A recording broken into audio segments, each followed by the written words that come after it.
Hello everyone. Today's our topic is role of government in conservation of forest. इसमें हम ये देखेंगे कि गवर्नमेंट ने फॉरेस्ट को कंजर्व करने के लिए क्या क्या स्टेप्स लिए। Indian wild life protection act, endangered species को कैसे बचाया, प्रोजेक्ट टाइगर क्या था, वाइल्ड लाइफ सेंचुरीज और टाइगर रिजर्व्स क्या। बच्चों, आप जानते हो कॉलोनियल पीरियड में बहुत सारे फॉरेस्ट को ब्रिटिश गवर्नमेंट ने अपने यूज़ के लिए यूज़ किया था।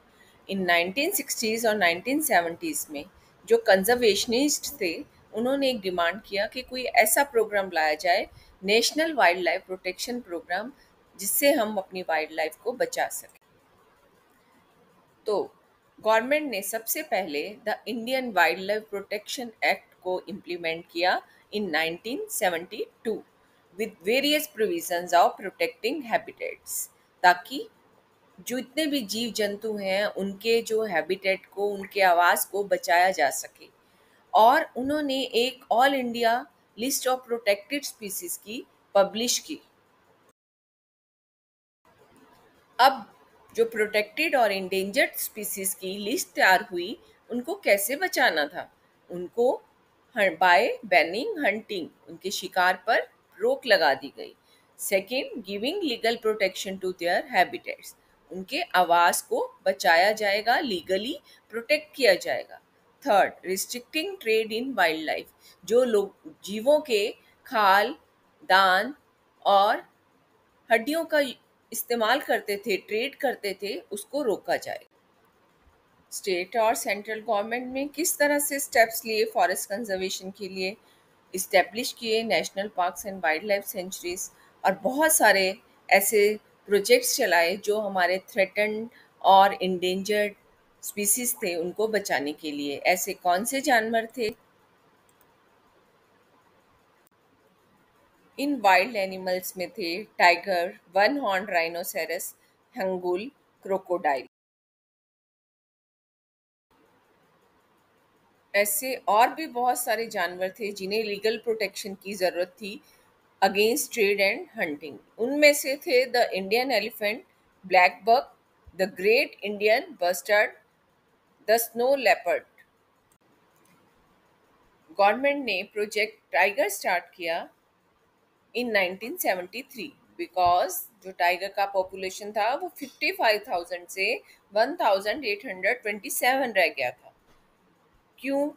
उसके कई रीजंस थे जिसकी वजह से मेजर थ्रेट्स थे टाइगर पॉपुलेशन को: trade, shrinking habitat, depletion of prey based species, growing human population. These are the major threats. Government ने फॉरेस्ट कंजर्वेशन के लिए कई नेशनल पार्क्स और वाइल्ड लाइफ सेंचुरीज को बनाया, जैसे Corbett national park in Uttarakhand, Sundarban national park in West Bengal,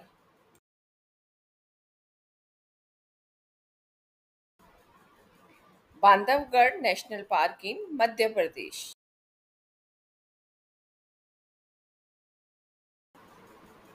Sariska wildlife sanctuary in Rajasthan, Periyar tiger reserve in Kerala,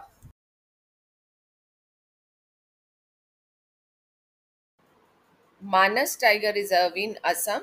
There was 39 tiger reserves in 2009-10, but this number increased to 55 in 2024. Wild life act 1980 and 86 के under focus on biodiversity किया गया और भी species पर protected list में शामिल किए गए, जिनमें से several hundred butterflies, moths, beetles, one dragonfly भी शामिल थे।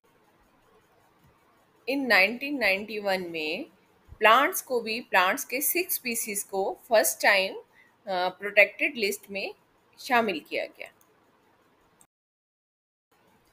फॉरेस्ट्स को 3 कैटेगरीज में डिवाइड किया गया। Number 1, reserved forest. These forests are more than half of the forest land is reserved forest. These are most valuable forest. Second is protected forest. Almost one third of the total forest land is protected forest.